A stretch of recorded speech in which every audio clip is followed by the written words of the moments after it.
Good morning, good day, and good evening, ladies and gentlemen. I'm your host, Yusuf Amanullah, and welcome to The Third Culture. Let's have a vote.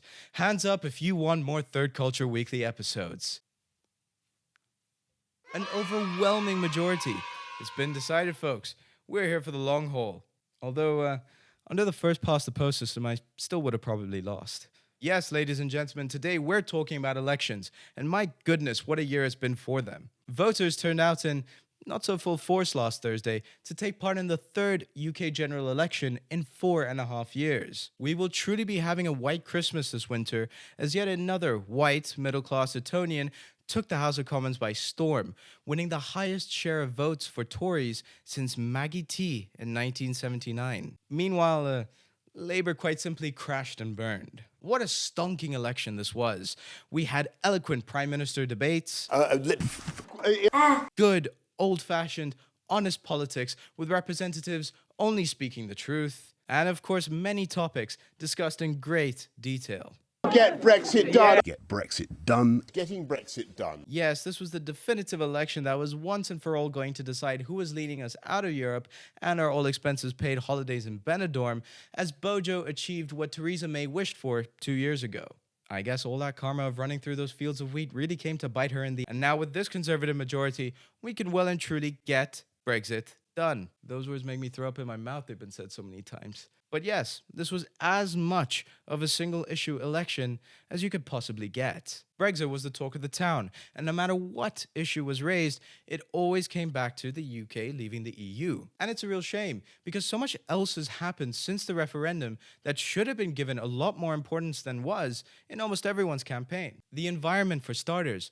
What does it matter what tariff schedules are like when our world is on the brink and basic necessities of food and water are in danger? Or let's take the topic of the Grenfell Tower. Rather than having a proper discussion of righting the wrongs that happened to those people and preventing anything like this happening again, instead we had, another middle-aged white Etonian saying effectively, if the guys at Grenfell didn't want to die, they should have tried harder. All of these issues, and much more like inequality, security, education, these were all brushed aside as an afterthought for when Brexit is actually done. And in similar vein, many elections over the past couple of years have been centered around globalization and isolationist policies, especially in those countries where the benefits of a smaller, borderless world have not been shared equally, namely Argentina and Brazil. And in both of these elections, there was great division amongst opinions and sentiment, and really surprising results. For the first time ever in Argentina, the incumbent president was defeated in their re-election bid, and Brazil welcomed their new president, Mr. Bolsonaro, known as the Trump of the tropics. Meanwhile, in places like Finland, places prospering with a good social safety net and strong public facilities, it's the complete opposite. Their elections are not littered with one-dimensional and myopic views. People are voting for the future, for inclusion, diversity, representation for all. This divisive populist movement of rallying up the people and marginalizing everyone else usually comes from single, colossal issues that are politicized to fight against the establishment. And the rationale is very simple. If the people who are part of the establishment couldn't solve the issues, and then sometimes created the issues, then it's the people who are against the establishment that could solve it. It's happened in the US with the 2009 financial crisis, Venezuela with everything, India, Pakistan, and Bangladesh with corruption, places where people have been wronged by others wearing nice suits and ties, and so they've moved on to the mavericks who appeal to the people. Just like these movements, the UK general election wasn't too dissimilar. Like a lot of people, I was rather surprised when I read that the exit poll predicted an 86-seat majority for the Conservatives. With the celebrity endorsements, the youth's collective voice, and the social media support given to Jeremy Corbyn, a lot of people predicted a lot more for the Labour Party than their lowest representation since 1945. And though the focal point of this election was very much Brexit, the way each party at the election used Brexit to gain support couldn't have been more different. And it was fascinating to see how some parties completely spun their answers to hard-hitting questions or just completely failed to answer the question full stop. The Tories throughout their campaign had the stance of get Brexit done unleash Britain's potential, which to me sounds like a rather British way of saying make Great Britain great again. And if you remember last week's Third Culture episode and on our segment The Bigger Question, that was exactly what we were promoting. I'm really glad that you got the chance to see our video, Mr. Johnson. If ever during your Prime Minister tenure shit hits the fan, rest assured that you'll always have a space at our writing desk here at the Third Culture. But in all seriousness, it was this narrative that won Johnson the election. It was straight to the point. The Tories are here to end this nightmare of uncertainty and move on. And if anyone else other than Boris had said that, we would have probably believed them and thought, that's a decent chap right there. In every single interview, no matter the question, Johnson's answer was always, we have a fantastic deal. Everyone in the party agrees with it. We can pass it through Parliament if you give us the majority, and we can get on with our lives after January 31st. Even with the question of trust and the lack thereof for Boris, his answer was always, the lack of trust comes from the fact that we haven't delivered Brexit for so many years, but we have a fantastic deal, blah, blah, blah. To which myself and a lot of other people will say, Mr. Johnson, no, it's not. The lack of trust comes from the fact that in almost every sentence that you speak, 50% of it is a lie.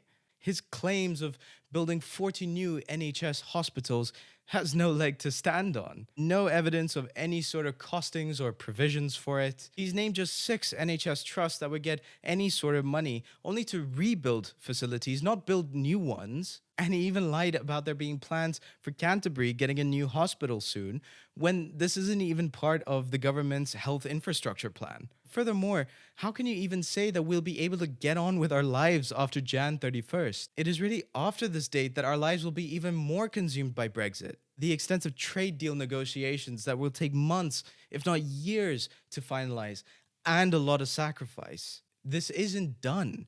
It's only just started. Everyone else accepts that.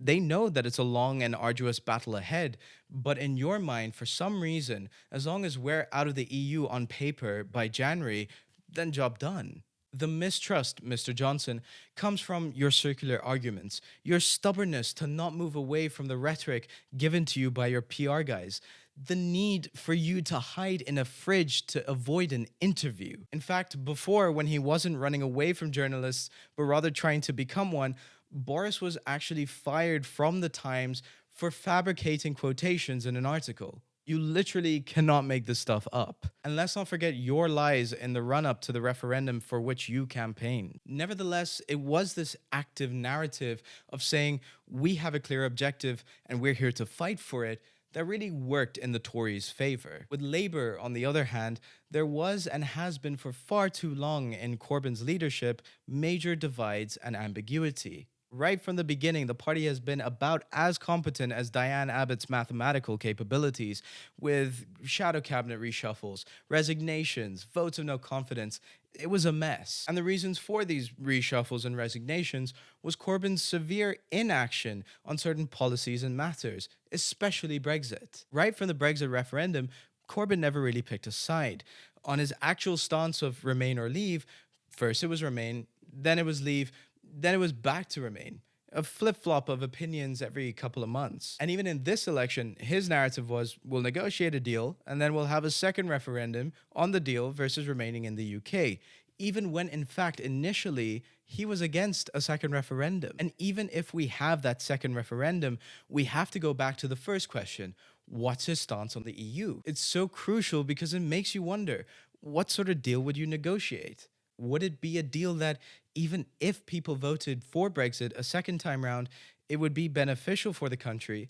Or would it just be a sham deal to sway people into voting for Remain? And ambiguity in the party narrative was sadly rather rife. In fact, during the under-30s question time, Angela Rayner, Labour's Shadow Secretary of State for Education, replied to the question of, what would you do to bring back trust in politics, by saying, I won't lie, and I'll call out people who do. What does that even mean? Not only was there division within the party, but there was huge division in supporters too. Labour's core support base of working class groups was pushed to one side by Jeremy in favour of millennials. With all due respect, Mr. Corbyn, it's all well and good trying to appeal to the future, but when the future is still 9 years old and using Snapchat to communicate with you, you're not going to get any votes. So either way, we were shafted. But at least with the Conservatives and them having an actual deal, we kind of know how many inches we're getting shafted by. And of course, it's important to note that there were other parties in this election. The SNP, Liberal Democrats, Brexit Party, the Greens, Plaid Cymru. All of them and their political leaders had something to say at the debates. And since we're coming to the end of the first school term, or semester, as our American counterparts like to call it, I thought that in similar spirit, we could rate our politicians in our new segment, Politician Report Cards. So, let's kick off proceedings with SNP's Nicola Sturgeon. F***ing up any chance of Labour winning, A++. Sturgeon and the SNP took Scotland by storm, winning 48 seats, meaning Labour's bad election day got even worse. Hillary Clinton resemblance, A-.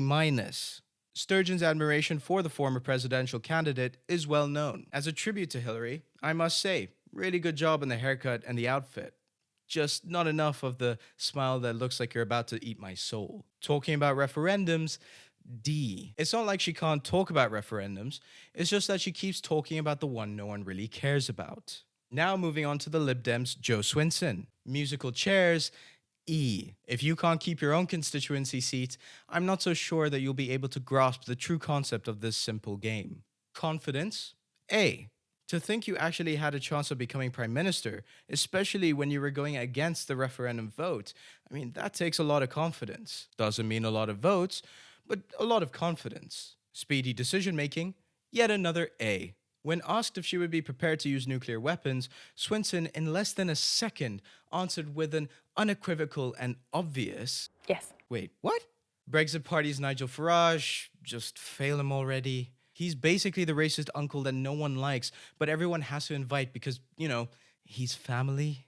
The Green Party gets an A+ for being the only party to make climate change a serious issue in this election. However, we don't really know who to give this grade to because we don't know who's really in charge. Which leads us to, last but not least, Plaid Cymru's Adam Price. Looking like Sid from Toy Story's dad, A. I mean, it's just uncanny. Trying to be relevant, C+. I mean, he tries really hard, but I mean, at the end of the day, it's Wales. Copying the SNP, B-.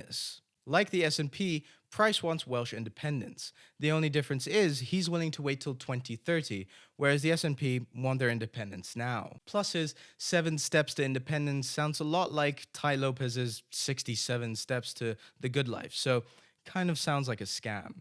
So there you have it, folks, a brief overview of a pretty decisive election. In all honesty, yes, people are more at ease now that they know they have a direction, but be warned that this comfort that you're feeling will be short-lived. The most strenuous and uncertain times are yet to come as we play a will he, won't he with BoJo and his promises. And of course, let's not forget the institutional racism we're now seeing in so many parties.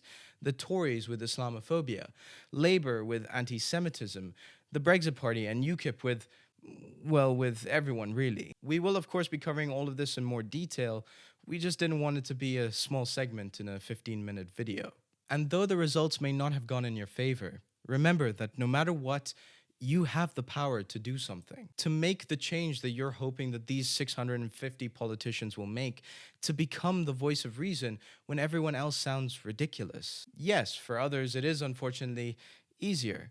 It's no coincidence that sons of fat cats and aristocrats keep getting into big positions of power, not just in politics, but also in the corporate world too. But simultaneously, we're in a time that people are more empowered than ever before. People can start movements, take down people who have abused their powers, bring to light wrongs that need to be made right. And we at the Third Culture are here in support as we build our library of public action with the stories of people who have made a social impact so that one day you're inspired to do the same. So if you liked what you just saw, then please like and subscribe and check out our other content like our library of public action, Links in the description below. And for those of you that didn't like it, I once again offer you the exact same advice.